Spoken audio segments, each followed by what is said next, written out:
when presentation is made before we know the budget is if we budgeted too low, you're going to get a piece of it, but somebody else gets the whole banquet. You don't want to be left with the hors d'oeuvre, finding out that your competition got the big piece of the pie. So early on, you want to find out what are the motivators, what is the budget, and most importantly, when we present, we want to make sure that it's time. It's time to present. It's the right time. We want to make sure that the right people are sitting at the table. You know, when we pull the trigger too early, more often than not, sales organizations are presenting to the wrong people at the wrong time. Now we're expanding the proposal process to what should have been a once and done, get a yes or no right here today, to a 6-month process of winding the proposal process, the proposal and the deck and the whole presentation throughout the entire organization, only to find that maybe there wasn't even a motivation to do this in the beginning. The motivation was, hey, if you give me a proposal, it'll make me look good and I'll get a promotion. There's tons of reasons why prospects ask companies to give them a proposal in the first place. Now, these are just a number of different elements that you should consider that we found over a decade of training and developing sales organizations that I thought I might share with you today. Remember, the question is, what is the true cost of you developing and giving a proposal? Are you spending the right amount of money, time, energy on the right elements that will get you the business and only the profitable business today? Good luck in your future venture. Make sure that you, 1, standardize your proposals. 2, make sure you're using a selling system. A system that everyone in your organization leverages. And 3, try presenting later in the sales process as opposed to earlier. Patience is a virtue. Hey, I'm Josh Seibert with Sandler Training, out here on the East Coast, wishing you well and good selling. Imagine what it would feel like to lose everything. Your job, your home, your family, your dignity. This has happened to thousands of the men, women, veterans, and young adults we serve at Working Wardrobes. What do we do to help? We provide career development services, life skills workshops, job skills training. We provide the perfect interview outfit, and we get clients placed in jobs. Call Working Wardrobes, 714-210-2460. Donate, volunteer, invest, hire.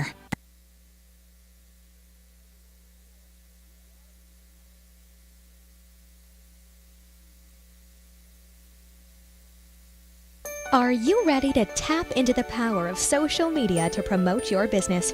It's easy to get social with Turn Up the Volume, the award-winning social media marketing professionals who know how to get results. Drive web traffic, boost sales. Get social today. Visit www.turnupthevolume.com. That's turnupthevolume.com.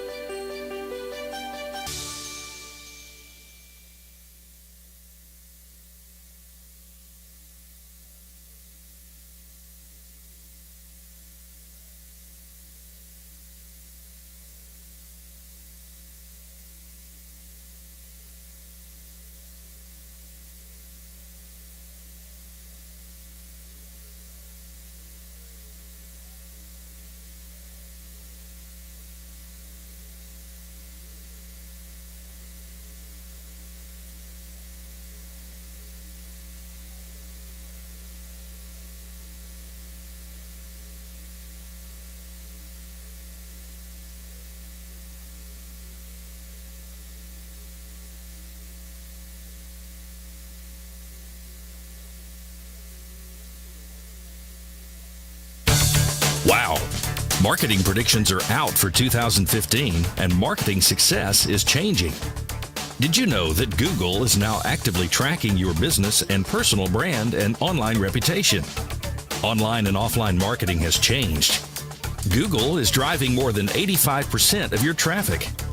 And if your brand is inconsistent or has poor mobile usability, your rankings and traffic can suffer in 2015.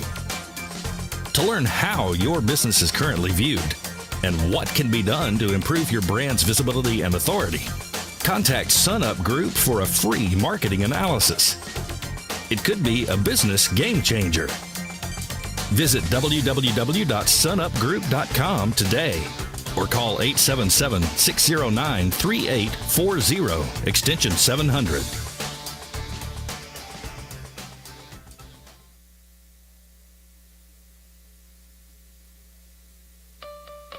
If you are an Orange County business executive, this message is for you. Do you ever feel isolated with no place to turn for advice or feedback? Who holds you accountable to your commitments in your company? Where do you find the right resources to help you and your company grow? If you have these questions, then Critical Mass for Business might be the answer for you.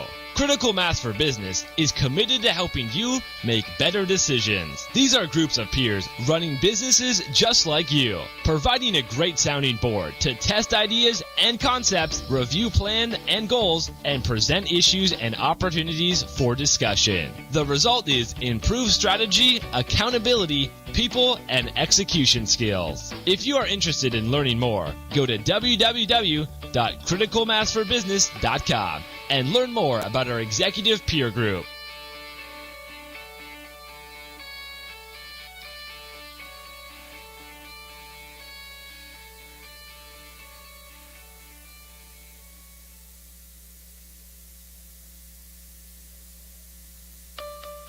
If you are an Orange County business executive, this message is for you. Do you ever feel isolated with no place to turn for advice or feedback? Who holds you accountable to your commitments in your company? Where do you find the right resources to help you and your company grow? If you have these questions, then Critical Mass for Business might be the answer for you.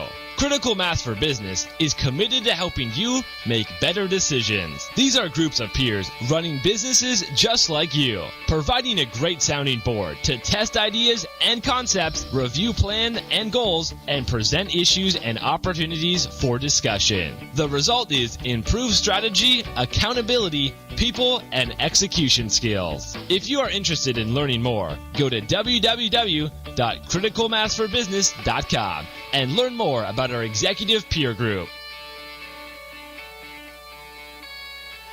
Successfully navigating the changing world of public relations and digital marketing requires an experienced, tenacious, yet gracious team.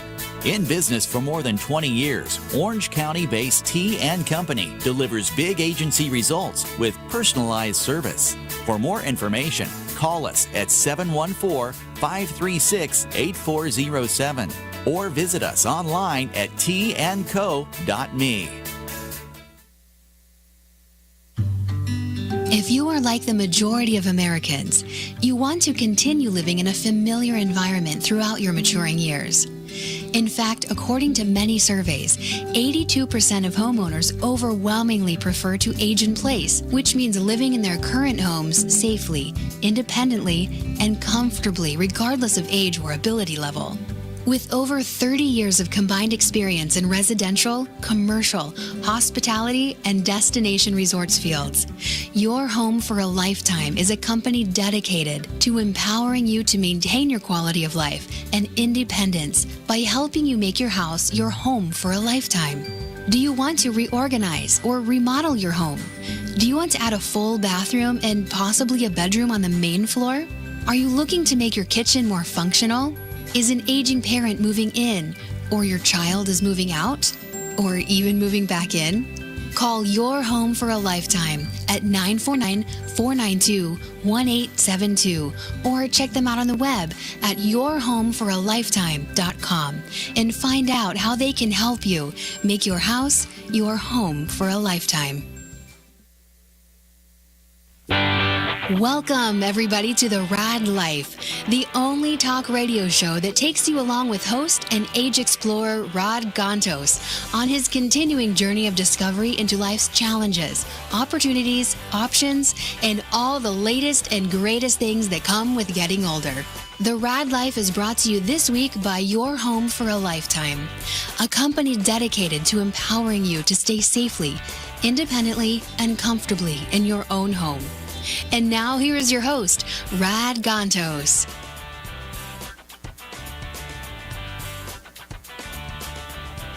Hello. Oh, look, there I am. I'm a little out of it today here. Wow. As always, you Do we filled need to- the room do- with beautiful people here, and I'm all thumbs today. I was here, just going to ask you if we just needed to up your meds, that's all. Well, that could be too.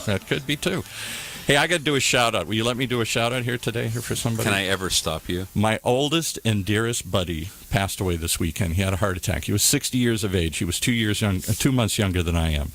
And he'd had heart attacks before, so it wasn't totally unexpected. He never kind of recovered from the one 3 years ago. His heart was only 30%.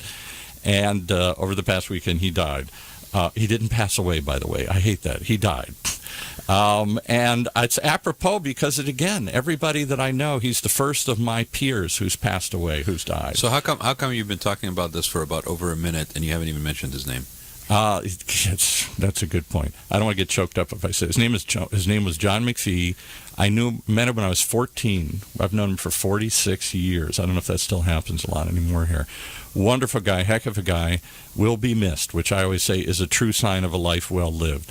But and I only bring it up just because I think he deserves a shout out, but also because I think it brings to topic what we're talking about. We're not ready. We're the Peter Pan generation. We're never going to get old. Okay. We're certainly not going to die. Okay, so I think you probably didn't mention the name because you didn't want to have it be that personal. Well, and I'm going to get choked up again. Okay, here. no, it's okay. I want you choked up. Right?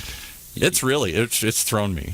So share something that's unique about your friend. What was unique about him, or something that's that resonates with you, or something that you refer to when you think about him. What he was always there for me and everybody else. He was one of the few people I've ever met who thought of others first. His wife, his family, his friends. He was always trying to help everybody else, and that's so rare today in a world where it's all about me.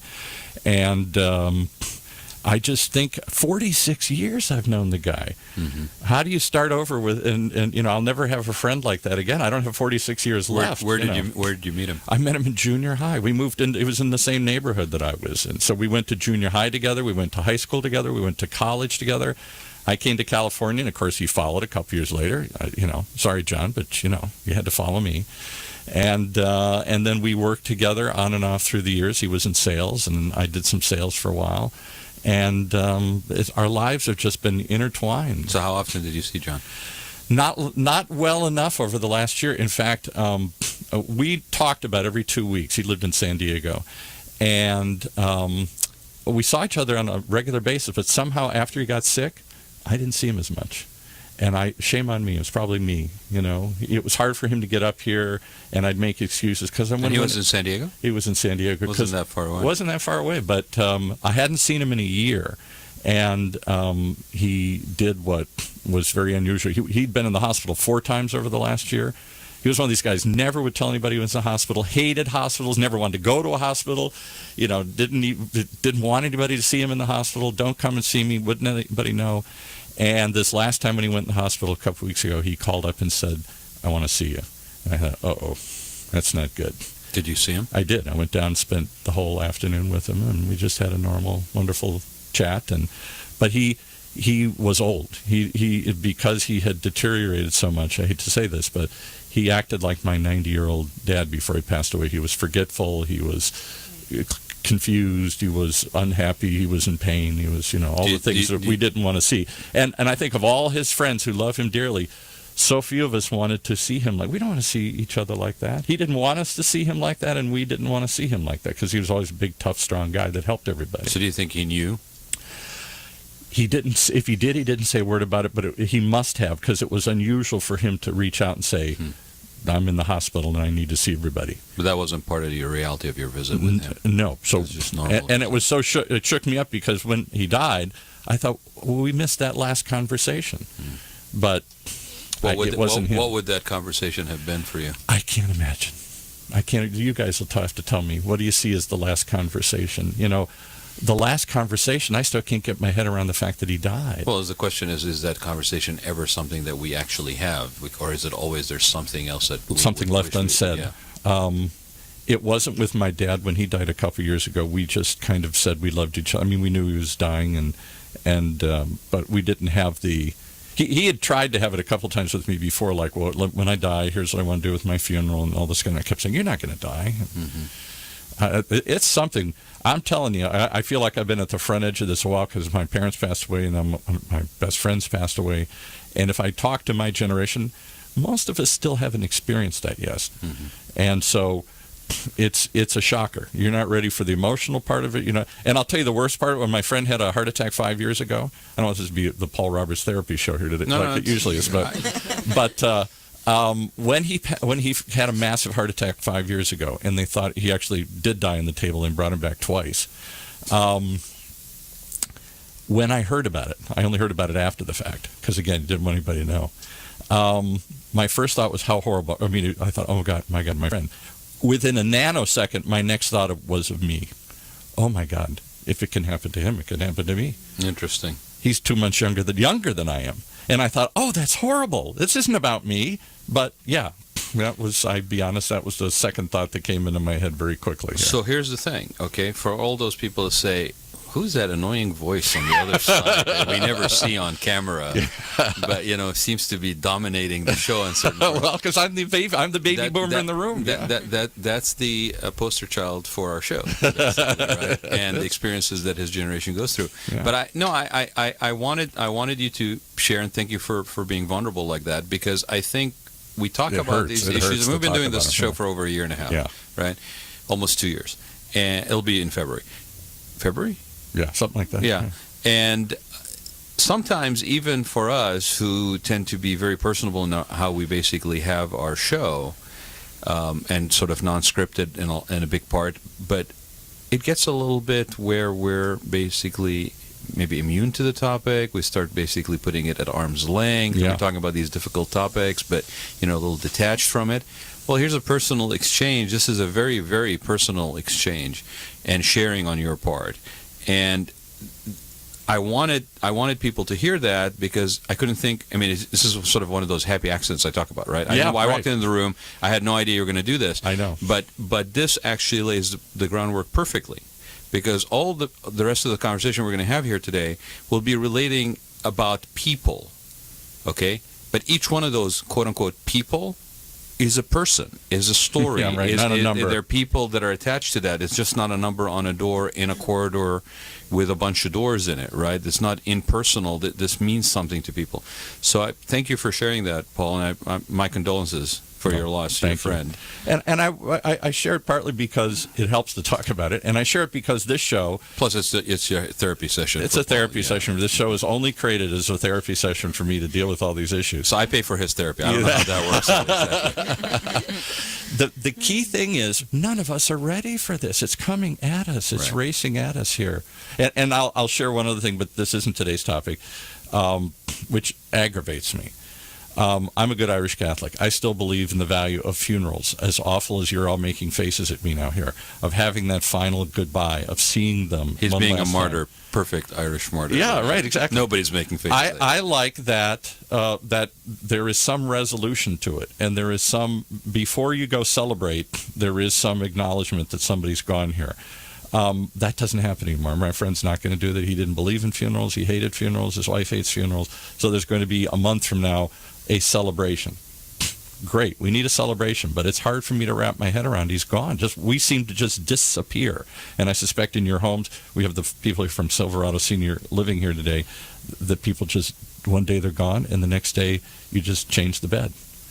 And it's well, like and I think you have to desensitize yourself a little bit in order to be able to do this day in and day out. So I'm not taking away from I'm not that. taking exactly. But I think. But for us as a society, we sometimes talk about this thing in generalities and in labels and in types of businesses and types of facilities, and we forget somewhere along the way that these people that are coming in and out, transitioning through these facilities, are not just coming in to spend a little time, like a vacation thing, one. Right. And two, every one of them actually has a support system of some sort, somebody that is connected to, they came from somewhere, they didn't hatch on the doorstep at that age, And so I think when we forget that, we start making bad decisions. Right. And we start making choices and things that are everything from what happens in that facility, how it's basically conveyed, and some are better than others.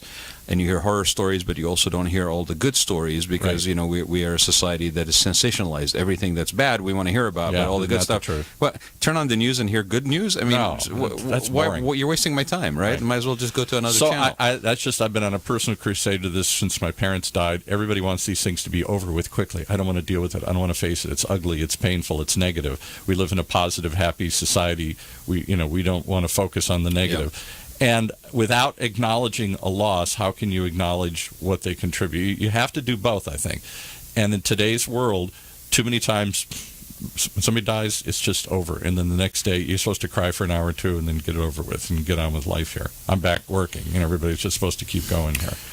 So I think I'm not going back to the 800s where you had to wear black for a year. But. Okay, no, but I think everybody mourns in their own way. Everybody, that moment of total vulnerability descends on you differently. You can't just program that into society. I guess I'm saying we as a society have to acknowledge this is coming. It's going to happen. It's a cycle of life, and we seem to want to deny the whole thing. Right, and on the other side of it, for example.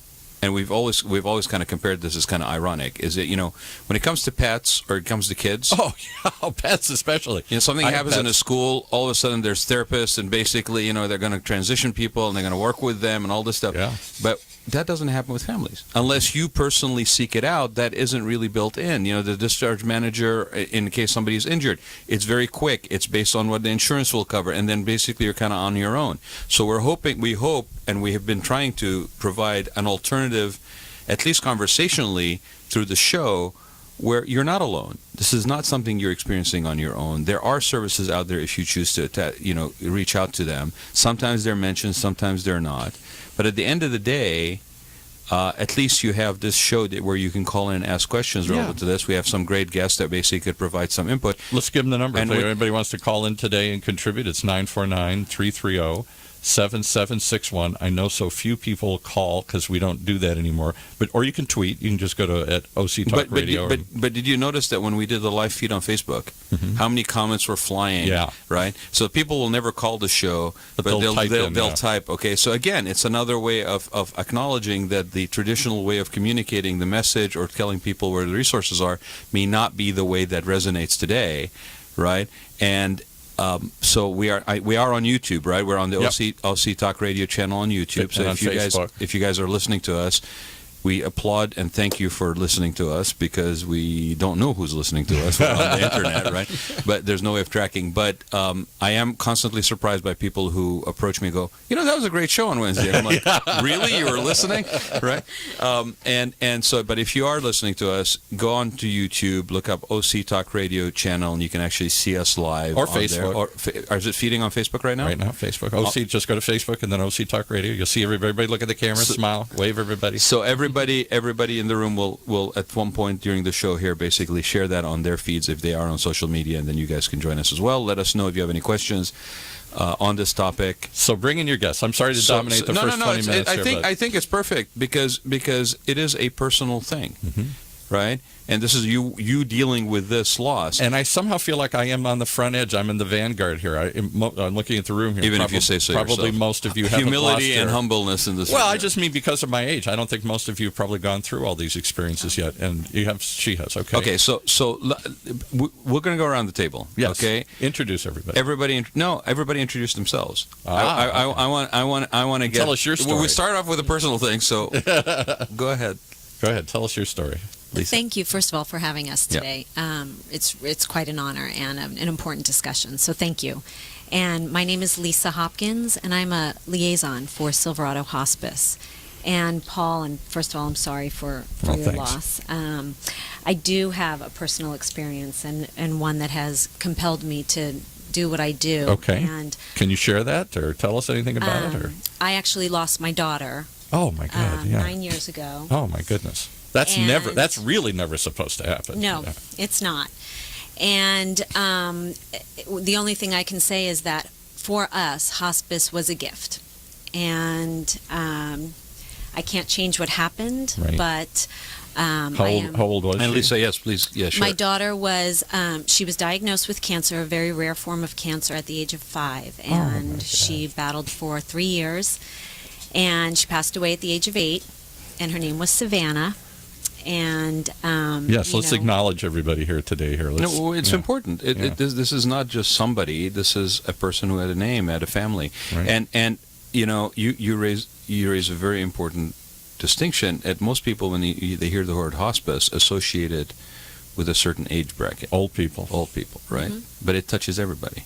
It does. Yeah. And tell us what hospice is. I have some experience because my mother did hospice works before she died, but for most people, I still think it's still a strange word that they don't know what it means. That's a great question, and really what I find that I am compelled to help educate not only the medical community, believe it or not, but the community at large. I think there's a lot of misconceptions and a lot of fear that go along with that word. But overall, hospice is really, it's a mind, body, and soul approach to the end of life. It consists of a team of people that care for a patient, not only a patient, but their family during the end stages of life, which is classified by Medicare or insurance as someone who has received a diagnosis that could be life-limiting within 6 months. It might go on beyond that, but that's the estimated. And who makes that distinction? A medical professional would. It could be a primary care physician. It could be if a patient winds up in the hospital, and then the hospitalist or a specialist. And is hospice always somewhere else? Do you take them to a facility where they die, assisted dying sort of thing, or can be in home or other places? That's another great question. Thank you. Is that in California, hospices there are no hospice homes or hospice locations for the most part. Hospice really is a service that provides care to a patient wherever they call home. And there's been a lot of studies that show that 86% of people or seniors want to spend their end days at home. So hospice really provides that service. I mean, it makes perfect sense, right? It's a familiar environment. You have things that make you. It's sort of it transitions you easier versus. I mean, it never made any sense to me that when you needed the most, you're basically yanked out of your familiar environment and put into a housing of some sort. When my father died several years ago, he hit his head and got a brain aneurysm and went into the hospital and over 6 months never came home. And towards the end, he looked at me, and said, "I'm never going to see my house again." And I thought, "Oh, sure you are. You're going to get out and everything." But that was his most distraughtful thing. My friend, before he died, because he was in skilled nursing, he had been in the hospital, and it was failing, and then took him to skilled nursing, and he seemed to get a little better, but he just wanted to go home so bad. Well, and the other thing, and the great thing about Silverado is that we can provide for folks that are experiencing dementia. Russell will talk more about that, but we provide another place that is their home, and that becomes their home. And then we also have At Home that also assists in providing services that people need in their homes, wherever Perfect that may segue. So tell us your name and your story. Yeah, I'm Kim Winnick, and I'm from Silverado At Home here in Orange County. I'm the administrator. And this is the at-home services. And the at-home. So we provide care to families who need it for however length of time that they need it, short, long. We do overnights, we do 24 hours, whatever that would look like for people that are in their home or wherever our clients might be. They might be at the hospital and need a little extra care, or at a skilled nursing facility, or one of our Silverado communities also, and wherever they would. What would you do if they were at skilled nursing? Because you assume that once you go into these facilities, they provide everything.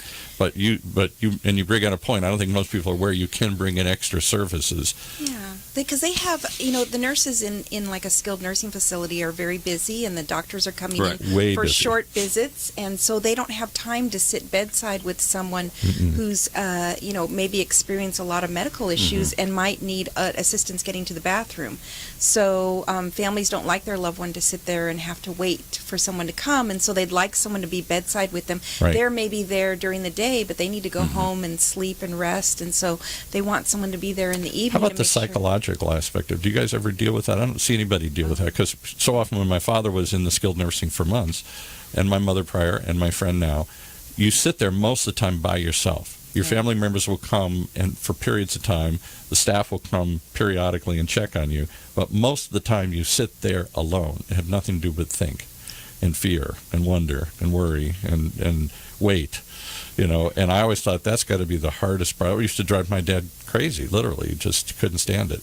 Well, all three of our service lines have a master level social worker attached to them. So in the at-home service line, we have life care management, which is a geriatric care manager, and she's either a master level social worker or an RN, and she helps people through the disease process, whatever that disease process might be, and just helps them cope. She does family, engagements to try and help them get through the process to make the best choices for their loved one's care. So let's expand on that a little bit. Like for some people, what is life care management? You touched on it a little bit. How far does it go? I mean, what are some of the things that they do with the family and with the person who's housed there?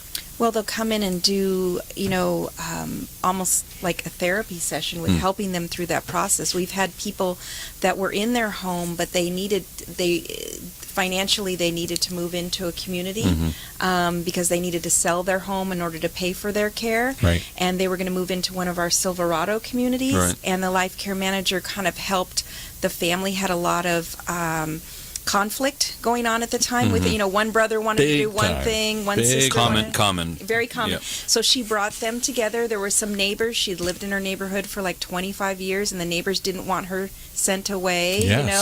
And because for many it does feel like Yeah. we're going to just remove them from society and put them somewhere else where they will not, hopefully they'll be taken care of. This farm in the sky here where they can run free and be happy, but nobody's ever going to see them again. Well, which is not true at Silverado. And so what the life care manager did is she got all these people together and basically did like group counseling with them and talked them through it, then took those ladies in her community that were worried about her and took her into our Silverado community in San Juan, and they had lunch and enjoyed the engagements, and they got to see what an amazing opportunity this was for their friend. And so then it allowed them to kind of let go a little bit and not create friction for this person to have And to what's move. your story? Because you're the only one that raised a hand when you said you've been through some of the stuff. I heard, was it Lisa? Was it Yes.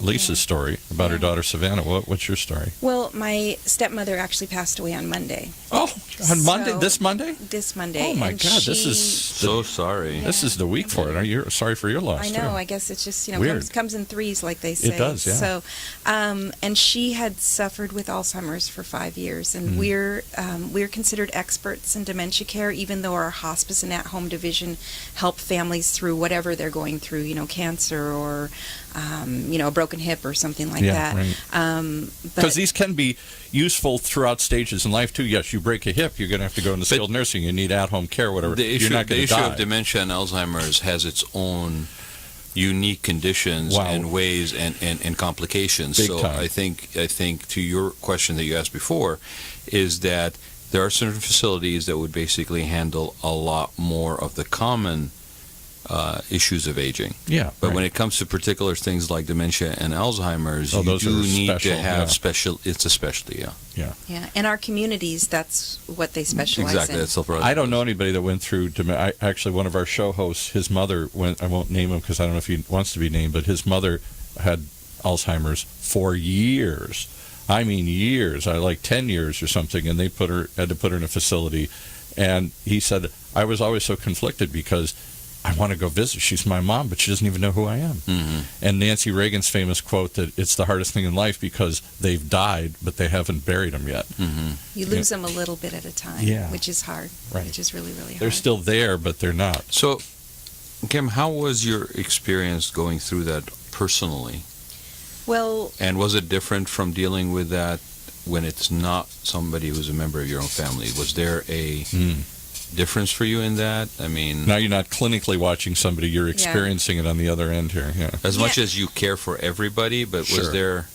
I felt really blessed to be working at Silverado for the last 4 years because I've learned so much from working with all of our families. And I used to work for the Alzheimer's Association, so I know a lot about the disease process. And We've had Jim McAleer, I think, is exactly in here several times. Yeah. I used to work for Jim, and so Patty actually was here too. Patty Patty too, Bouton, Yeah.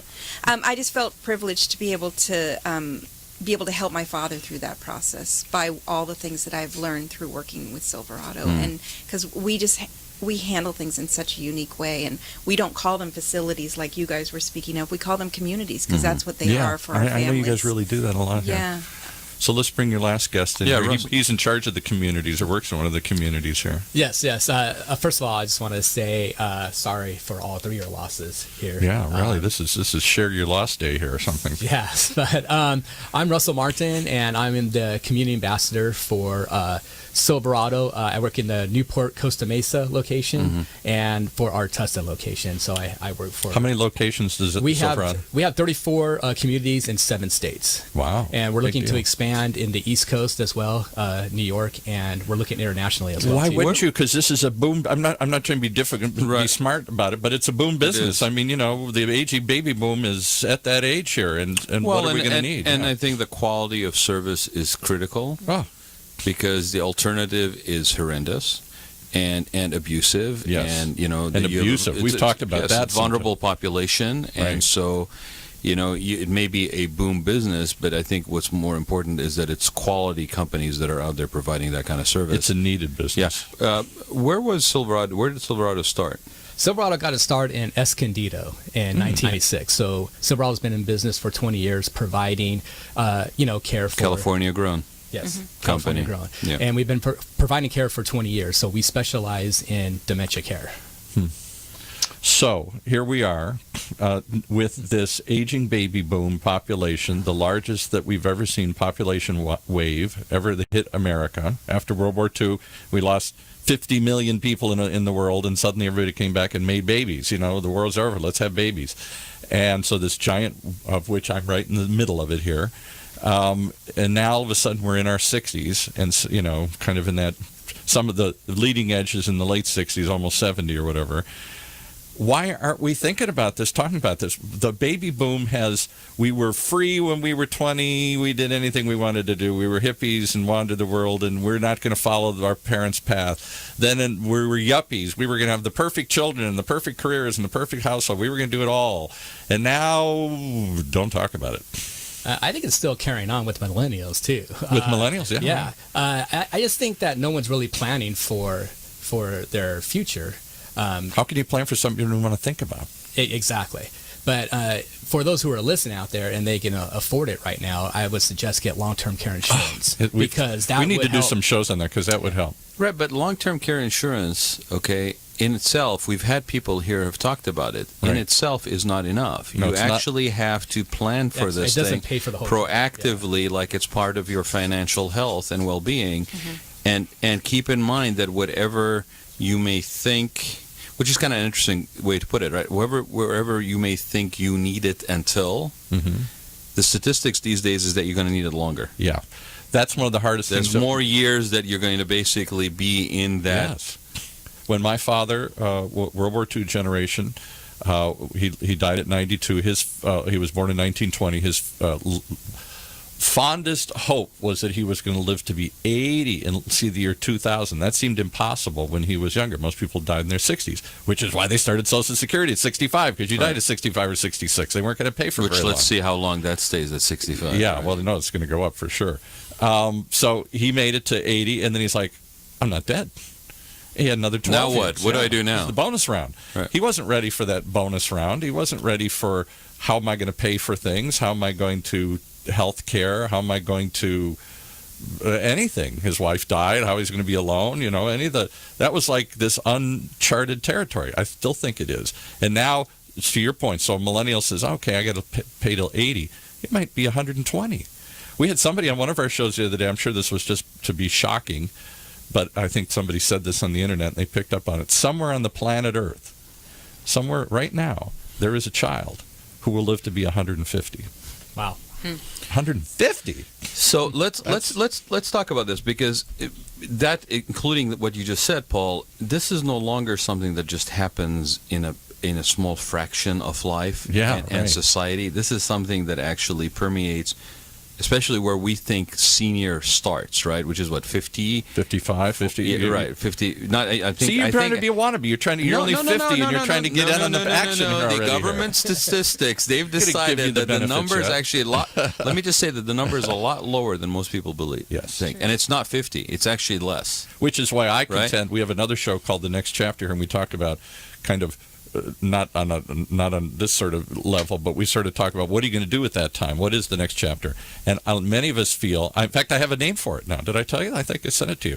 This period from like 55 to 75 or whatever, where you're still theoretically active and healthy and maybe even working and all this kind of stuff. That's not senior citizens. Right now, I bonus round? What is it? I think we are the transitionals. How about transitionals? We're the we were you the get leather jackets with some we logos do, on see? the back of them. We get a logo on the back. We meet once a week at a place. We need a name like we were hippies and yuppies. I think this is my new favorite term because transitionals. What most of us object to at this age. Yeah, don't call me. I have a grandson now. Don't call me grandpa. See, all the women are just. I said it's my branding. They were smiling at me. Now I said I'm a grandpa, and they're all like, "Oh, he's I'm an going to grandpa." I'm putting my branding hat on for a minute. I think you need to go back to the drawing board with you don't like that transitionals. One? No, Right. Sounds like you got one leg in one thing and one leg in the other, and neither one shall. Yeah. So no, I think you need to work on that. Okay, but there is. I think we need to split that period into at least two different definitions. I don't think the 55s are the same as the 90s. Okay, but here's the thing, right? Why do we have this uncanny need to compartmentalize everything? You hate this that we brand everything. I hate that we compartmentalize everything. The only reason we compartmentalize things is to sell people on stuff. Sure. Right? Because it makes it easier for marketing. We target it. But you're talking about people that potentially will be alive until the age of 150. Okay? A kid, somebody who was born today will live until 150. Okay? Could happen. So how do we stop dealing with this as something that we address at 65, 70, whatever, and instead start weaving it into society and the way we live. Are so touchy-feely. You like to touch each other and everything. I accidentally touched his knee. Okay, get us a bigger studio. We're all over each other here. Okay? That's a little banter there with Paul, but I'm done being nice to him because his friend passed away. That's right. Those days are over. Sorry. So let's talk about those. To that point, let's talk about with Silverado specifically. Okay, like what are some of the things? What are some of the programs that you guys pride yourselves on changing the way the world cares? Mm-hmm. Right. Mm-hmm. So what are some of the stuff that we can talk about? Because I think this conversation really needs to get out of just what happens in communities or in buildings or in care when people need it from medical or otherwise. Yeah. What happens? We used to go to the doctor when we got ill. Now, because of whatever the cost of medical insurance, medical procedure, whatever, now there's more of an awareness of preventive approach. She's wearing a Fitbit. Right, actually being aware and responsible and accountable to yourself and how you take care of your wellness regimen. Prevention. So same thing with this. You're not going to prevent dying. No. Right? But I am. I don't know about you. But the quality of life, you're going to there you go, boomers again. We're going to redefine it. We're not dying. Yeah. Okay. You're going to redefine dying. You're not going to die. That's not going to do it. It's hilarious, Paul. Okay. That's the new slogan for the show. Not going to do it. Here we don't die. We die on the air, but we don't really. But so what are some ways that maybe are happening at Silverado that are redefining the way we care? Well, first of all, I'd just like to say that Silverado, it's a whole culture that you have to understand, and that culture is we give life back to people who thought life has ended, and just because you have a disease like Alzheimer's or dementia doesn't mean life ends right there. Okay, right. And we provide. I need to hear that more because we all are afraid that when that happens, to a certain degree, when my friend had his heart attack and got really ill and everything, to a certain degree, bit by bit, we all thought life was over for him. Right. I hate to admit it, but it's all right about too is getting care early on instead of waiting to get care. What we see is people at home, not eating appropriately, not taking their meds appropriately because they don't have a person to help them with that. Absolutely. And so then they end up in the hospital, which then they have more issues and more things happen, or they have a fall, and so if they get the care earlier in the process, then they can stay at home longer and. Well, sorry, go ahead, Lisa. I was going to say to Kim's point that a lot of that is actually educating the medical community because even the medical community, you're saying, they are, not just us baby boomers in denial here, but no, absolutely practitioners. not. Medical experts and medicine, your oath is to try and preserve life at all time and continue to fight, and that's not always in the best interest of the quality of life for somebody. And I think that helping educate them more on the different benefits and the options that a patient may have. All right, so I'm going to share another example that from my personal Vanguard story. I'm leading the charge into this new unseen... from the archives of Paul. Come That's on. right. Lay it on me. My aunt is 92. She never got married. She moved out here to be with my parents. 15 years ago, she was diagnosed with a rare form of cancer that was supposed to take her in 5 years. That was 15 years ago. She came out because she thought she'll be with her sister, my mother, and then she'll die. She didn't know my mother and dad would die. And now she's alone in an apartment, has very little money, and lives out in an apartment out in the desert. Won't move in with me, doesn't want to be a burden, doesn't want to come with anybody else, likes her independence, been independent her whole life. But what's happening? She's falling all the time here. And so she, more and more, she can't walk, she can't get out, she can't do. So I have to run out there every weekend and buy her groceries and try. She has a little ad hoc group of people that pick up her mail and take her trash out and take her to the doctor. So, to your point, I take her to the doctor, her doctor, 6 months ago. And the guy looks at her and he says, "You're not still living alone, are you?" And she says, "Well, of course I am." And he says, "Well, you just can't do that." And so I said to him, "Give me an option." She only makes $2,500. She's got $2,500 a month. What magic? Wave a magic wand. Tell me what's going to. Well, I don't know. I don't deal with that. He says, but she can't stay at home alone. Take her to another doctor a little while later. Same discussion.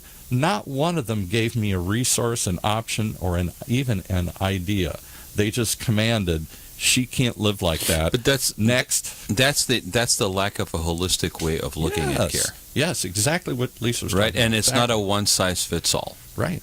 Either. Right. She does want to stay in her house till she absolutely cannot. And I think like her, there are a lot of people. And if you're trying to basically advocate or advise from a generic perspective of, well, you can't stay at home. You're a certain age, can't be living on your own, all whatever. Well, to your point, what do we have as an alternative? What do you individually have as an alternative? What do we as a society have as an alternative? No discussion. And then when she fell, in fact, I forgot earlier this year, she fell and so bad that the neighbors took her into the house. 911 came, broke down the door, came and got her. Fortunately, she only broke something, I forgot a rib or something here, whatever. And so she's in the hospital, and then the hospital calls me up and says, "You're her only relative?" "Yes." "She can't go home." I said, "No, she can't go home, but what do you want me to do?" She's got to go into a skilled nursing facility and get stronger. I have only an upstairs bedroom. She can barely walk up and down. She won't forget it, even talking about it. She ain't coming. So the doctor gets in, and the nurse says, "The doctor has ordered that she can't go home." I said, "Isn't that wonderful?" So what was the good doctor? for you. Yeah, good for you. Put the doctor on and give me an idea. I'm open. Tell me what to do. Oh, we don't do that. We can't tell you what to do. We can't even tell you an alternative except do it. Done. Right, but I thought, how arrogant. And here's my take. Okay, medical practitioners are fine, and to be fair to them, that putting that burden of guidance not their job, on them is not their job. Right. What do we as a society do? Okay, to advocate for the importance of fitness when you get older. Well, that's true too. The importance of nutrition, right? We have to rethink it. I've said this before a million times, right? All these senior centers that are in high primo real estate locations in all these towns. Okay, well, all with commercial kitchens that are completely underutilized because most people are less and less going into the senior centers to eat, right? Right. Okay, so city owned, city funded. Part of what you have to provide to be responsible in your civic role. Santa Margarita. Right. Yeah, right. So reprogram, rethink. Okay, start doing yoga. Start doing sort of senior Pilates, if you will, in there. Start doing nutritional reprogramming classes in Cooking there. classes Set up or a whatever, friggin' chef's table and bring in somebody to teach them how to make meals for themselves that are healthier. He's got an idea in the back here. Yes. Right. So my point is, this cannot be limited to basically communities or facilities that are taking care of people when they get older, in transition to get them back home or otherwise. It has to be an overall approach shift for society. In the back, an idea in the back. I totally agree with you, Rad, about eating healthy and exercising and stuff. And we have a really good program for early stage dementia called our Nexus program that focuses on that: brain healthy food cooking, exercising, stress reduction. And I'm going to talk a little bit. So talk about it, yeah. Mm-hmm. I do. I go to senior centers and I do brain healthy food cooking for the seniors. You I do? Yes. Okay, exactly what he's What talking is about. brain healthy food cooking? Well, it's just being mindful of what you eat and put in your body. So going to McDonald's is really not the best option for you, but eating raw almonds is really good for your brain. Okay.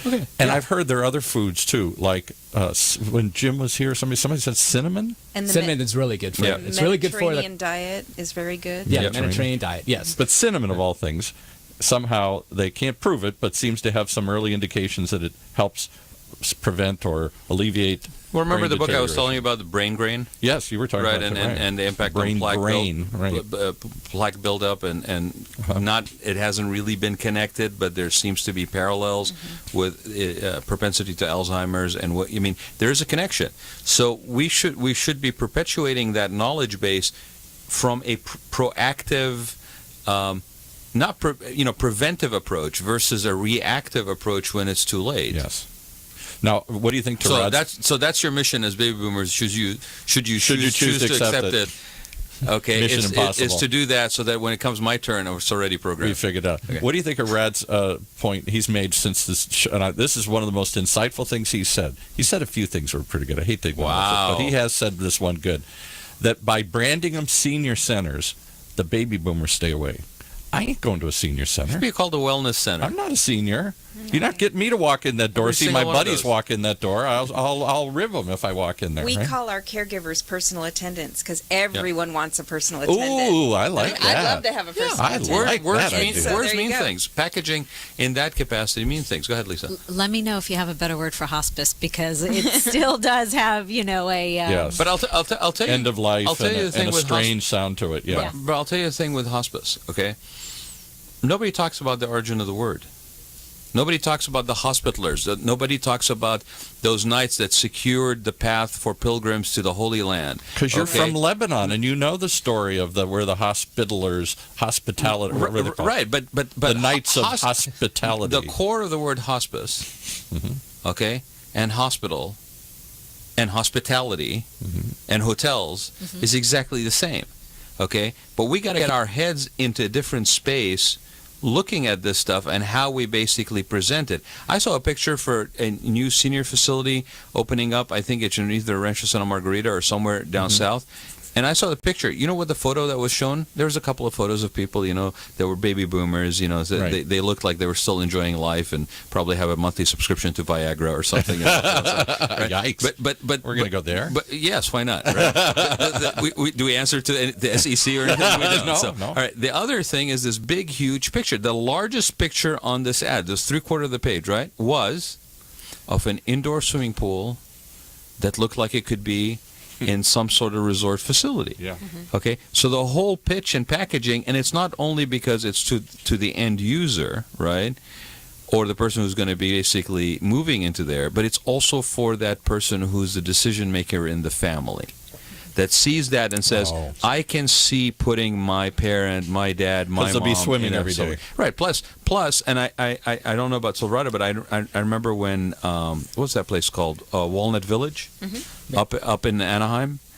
When they put their stuff in there, part of their programming at the time was that grandkids could be coming in and swimming with the grandparents and doing that aqua aerobics class in the pool, right? So it's a nuanced shift, but it makes a world of difference how we approach this. Dementia, I moderated a panel on dementia for the Kasem Care Foundation Aging Conference. Yep. I think it was in April, and we had a few people on there, and we talked about things like aromatherapy. We talked about things like sound, and talked about the you're getting memories into that associated. weirdo stuff here. Come on. Memory association. Your generation, seriously? No, that's Yeah, I true. play a We song. invented weirdo. I play a song for you, and probably takes you back to Woodstock, right? I mean, come on. What tree were you under, right? At Woodstock, smoking what? My Right? wife was on her way to Woodstock when her friends chickened out and they turned around and went home. Oh, but she bad, had the bad. ticket. Oh, so she's a Woodstock wannabe. She had, and I said, if only you had held that ticket. She said, we had the tickets, and we were driving. They lived in Pennsylvania. They were driving upstate New York, and her friends chickened out and said, we can't go to this, and they turned around and went home. Did they make it to Altamar? The Altamont, yeah, the other one one out in San Rolling Francisco. Stones? They didn't make that one. But so the We were there. The conversation was about how memory connectivity between sound and smell and how that, because it's an agitated state, right? You're kind of at a loss. You can't really relate. These are conditions that are common, and the soothing impact of a familiar sound, whether it's music or sound or smell, and what that does to somebody who's actually in that condition. These are things that we should be. I mean, you go into a spa. I'm a commercial interior designer. We do spas all the time, right? The candles, okay, that are sitting in the friggin' retail area, right? And how that associates that smell with that particular location, right? So you want to soothe me? You think about all these people that have already been pre-programmed because of the spa industry, right? That a certain smell is going to just calm them down instantaneously, right? They get agitated, fuse in some of that candle smell that they know from their days when they got massages. I'll give you a hint here for your Silverado care facilities or anything else, or even at home. Hospice has... Well, I was just going to say, Rad, you're brilliant. He loves that when people say that. Well, I don't get it from you. Thank you, Lisa. It's interesting that you brought up all of that with the smell and all of those experiences that will soothe. Looking outside of the box of traditional medicine. And at Silverado Hospice, we really focus on wanting to keep the patient as vibrant as possible, as little medicated as possible to deal with their symptoms that they're experiencing. And one of the programs we have to do that is our essential oils program. Wow, see? So, there you go. Well, can I throw in another essential one for you? oils have different impact on different people. They do. Yeah. Let me throw another one in for you here. I used to be in the bar and restaurant business, and we would do a real estate show, and they talk about this. If you want to sell a house today, what do? You have baked chocolate chip cookies. There you go. Right. Baked chocolate chip or a pie or something like that in the oven. It feels like home the minute you walk in. And again, my silly... That's the association right there. My silly example, which I think I shared in one of these other shows, I'm originally from Detroit. That's right. Spent most of my youth. And so there was a place out in the desert just opened up. It was called Detroit Coney Islands. They have these particular kind of hot dogs in Detroit. Everybody has their hot dog story, and Dodger dogs here or something else. And I thought, what's the big deal? So I went out there, and this was just like a year or two. This is after my father died. And I went in, and I looked around, and I said, okay, lots of pictures of Detroit. And then, we fly all this stuff in, and so, okay, great. Give me one of the hot dogs. And I didn't have any particularly fond remembrance, I thought, of a hot dog in Detroit. And the minute they brought it out and I smelled it, I started to cry. And I went, oh, my God. And the lady came over and said, what are you crying for? I said, I don't know. And I started thinking about, oh, my God, this is my dad and I at the ballpark, and my dad and I doing all this stuff. And I was like, oh, my God, I forgot what these things smell like. But the smell was stronger than my visual memory. Well, do you remember, because it's not a conscious thing. It wasn't a conscious thing. It's programming on a subconscious level. Yes. Right? Do you remember Terry Sweeney, whose dad flew the 2 missions over Japan? Yes, right. And he was talking about how he dropped the A-bomb over. Yeah, his father was one of the pilots on Nagasaki. But that he actually went to the commemoration of the plane at the Air Force Museum, and they told him, don't go into the cockpit. We won't really let people on the plane, but it's your dad, so we'll let you on the plane, but don't go into the cockpit. One of the most famous World War II bombers that dropped the A-bomb, and he goes to the museum where his father... It was they had just restored the plane. They were commemorating the plane. The plane is 60 years old. He goes up there, and just keep in mind, they just kind of reconditioned the plane. They right? repainted it. So they did everything. probably there's nothing in there that is connected, right? Right. Yet this gentleman walks in, and they say, well, we're going to let you on the plane. Don't go into the cockpit. It's kind of like behind whatever. Right. So he can't help himself. He goes into the cockpit, and he sits in the pilot's chair. And he says, and this is how we ended the show, he says, I could smell my father's pipe tobacco. Wow. This is from... So it wasn't even 60, 70 years later. I'm not going to discount his version of this, but the reality, the more likely story is that there was no smell of tobacco. His association with familiar space, or he probably was never on that plane with his dad, but his mind associated something that then reflected in a smell. When he thought of his dad, and he almost teared up. He almost teared up on the show here. So not only is it something that we have, that is instinctively we can associate with, that calms us down, but here's the new thing. You can program that. So when people are in a calm state, you can actually give them a tool like smell or sound that you can then go back to re-bring them back to that same spot. So imagine if I walked into Silverado, one of their facilities, and I smelled Lisa's point, chocolate chip cookies. And you will And too. you will, because too. they Yeah. Really? cook See, them okay. all day long. See, I'm just saying. So wouldn't that give me a different, if you, as a what do you call them, a patient or member of the community there, or somebody who walks in off the street, rather than the antiseptic smell of a hospital? We've all been to a hospital and it just has instantly a smell, and you just want to get out of there. Exactly. You know. Yeah, we call them residents. Resident, okay. Yeah, residents. And yes, you will definitely smell fresh baked cookies every day. I love it. Yes, I love it. We provide How smart. we provide a home-like environment for our residents, and we're pet friendly too. So we have dogs, cats, birds, fish. Love that, Some too. of our communities have miniature ponies, Shetland ponies. Really? Yeah, they How used cool to is have that? kangaroos a long time ago. Oh, wow. And things like that. Yeah. So also residents, if they have a pet, they can move their pet into one of our communities. You guys as went well. up 1,000 points. From my mother, again, did lots of work in hospice before. I don't know if she got into this, but many years before she died, she became a volunteer. And in Michigan, they had facilities. So you would take them somewhere, and then they were the light would come on even actually outside. This person was actively dying. And there was a little red light in the hallway, and that meant they paid more attention. But she used to bring animals all the time. That was a big and deal. kid-friendly, too. We Yes. encourage all of And our... isn't that so? Again, another weird example. So my friend John died, and his kids rarely came to see him. Not because they were bad kids, because he had trained them through the years when he'd been in the hospital or when his parents had been in the hospital. No, we never bring the kids into these facilities. And so often when I would go see my mom and dad in their last years, many times they were in skilled nursing or whatever, never saw kids in these facilities. You don't want to bring... I almost went to see my friend John Saturday, not knowing he was going to die, but I had my grandson with me, and I thought, no, I can't bring him. So let me ask you about what makes your in-home care unique. And we got about through 5 Silverado? minutes here left here, so... We're unique. It's our training and screening. So home care is a very non-regulated industry. They just Very. started. Yeah, exactly. And so They did start some new regulations. they did recently. just this last year in January. Now they require fingerprinting. We Which are is licensed. unbelievable Yeah, that- which is Yeah. thank God finally, Yeah. right? And but at Silverado, since we use our personal attendants in our communities and also with our hospice division, we all work together.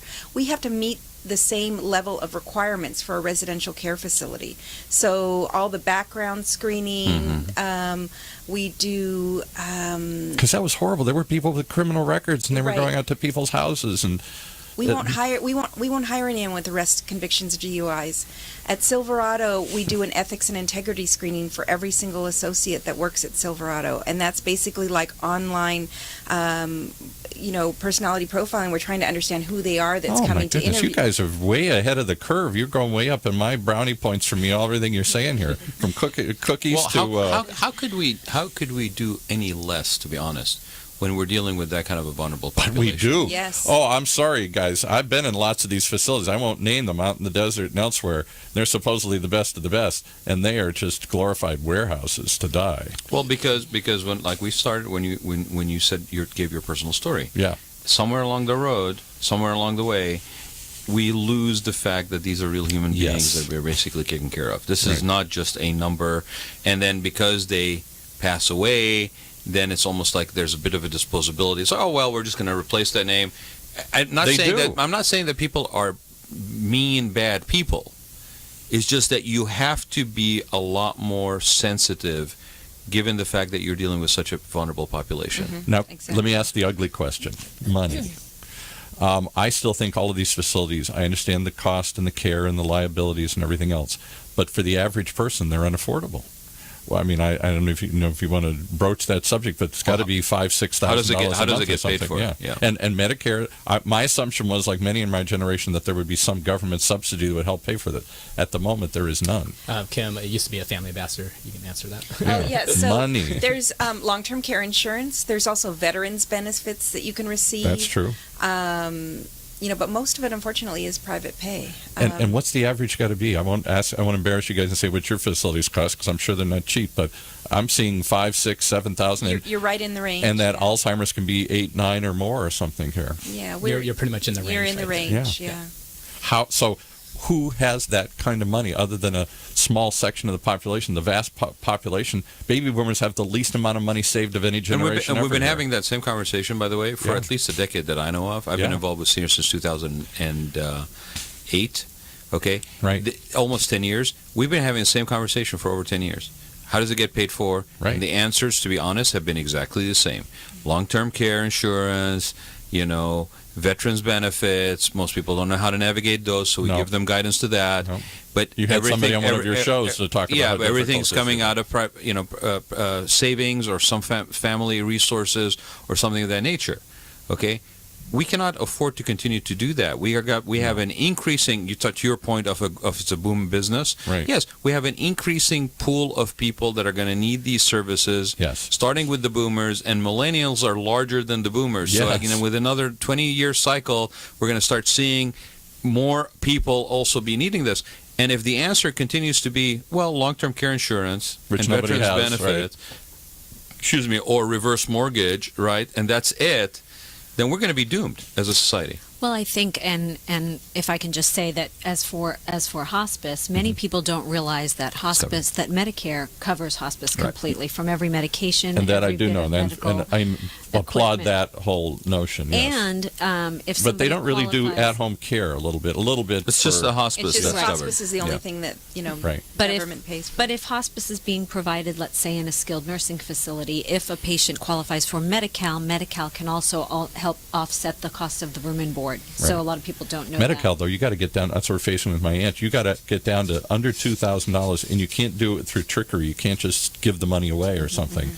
And they'll go back 2 or 3 years and say, "Oh no, you still had this money." So they're very, very. And I understand because there's a limited availability of funds. I'm for going to this. get on my soapbox for a minute. Please, Okay. yeah. All right. Please. Yeah. Like I'll give you those couple I of- carry it with me. I used it yesterday. I put it down. I visually stepped up. I said, "Okay, I'm stepping down." And the guy says, "I'm never going to forget you. You stood on an imaginary box there for 10 minutes and said a few words." Okay. But here's the thing: we cannot, as a society anymore, I think, look at aging as being something that you survive through. It has to be something that you thrive through. Okay? And it has to be something that we look at in multiple layers of what that means. Is it the medical only? I have a safe roof over my head, and nobody's going to attack me because the door is locked. Right. And somebody basically prepares food for me, and somebody changes, my diaper, or basically make sure I get to the bathroom. If that is how aging is, we as society have failed. And that's the way it feels for a lot of us. I'm sorry. I think, Rad, that the first step is having shows like this and having that conversation. And you have, a different range of ages Yeah, between right. Russell and myself. But, going out into the community and starting to have those conversations younger. We recently did and I know that that these guys. You all also look do like the you're 12 to community me. events. So anyway. Thank you. That made my day. But we recently did a Hospice 101 presentation in a senior center, Right. and we had quite a turnout, and it was a range of ages, people coming to find out really what that was all about and what that looked like for their future. And I think that really in the community, that conversation has to just be kept And going. are we wrong that other than this show? I mean, I'm not trying to just pat us on the back for this show, and for Rad for the support he's given through the year to do this, but I don't know where else this conversation, because I don't see it. When I get together with my friends, we don't talk about this. When I turn on TV, if it's aimed at my generation, they're not talking about this.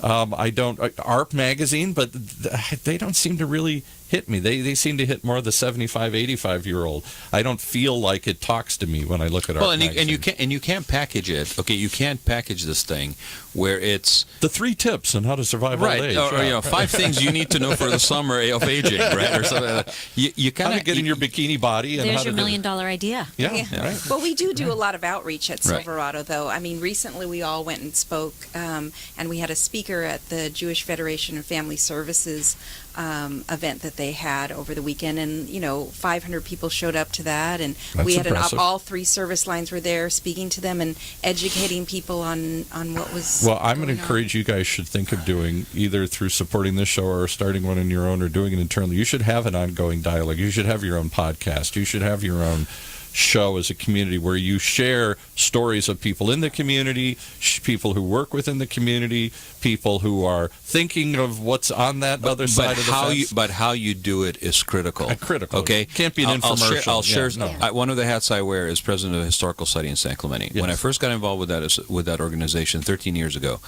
we were trying to yet again, save a historical theater in San Clemente. Right. And the word save, right? And I said, no, we're not going to save it. We're going to celebrate it.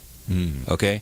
It's a nuanced difference, right? But when it comes to aging in this country and as a whole, more or less, unless it's a multi-generational family structure or a community that's based on multi-generational model. Like the Asian communities, right? or other. Or Mediterranean, whatever. Or Mediterranean. Okay. The thing, well, yeah, but I mean, unless it's those situations, it's an issue of saving somebody. It's an issue of maintaining Absolutely somebody. right. It's not an issue of celebrating. No. It's not an issue of sharing the stories of those people. And instead of society basically wants to just park them on the side until their hours are over, they actually are celebrated.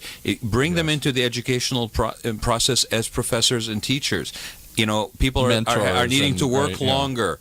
You know, so we had John Alpe, who's running for the college district, right? And we were talking about what does that mean? You know, how do you translate encore careers for people? How do you, as there are less kids in the community as the community gets older? Well, how are schools going to change? And he's saying community colleges are exploding. We're closing elementary schools in Orange County because there's fewer and fewer little kids that can't afford to live here.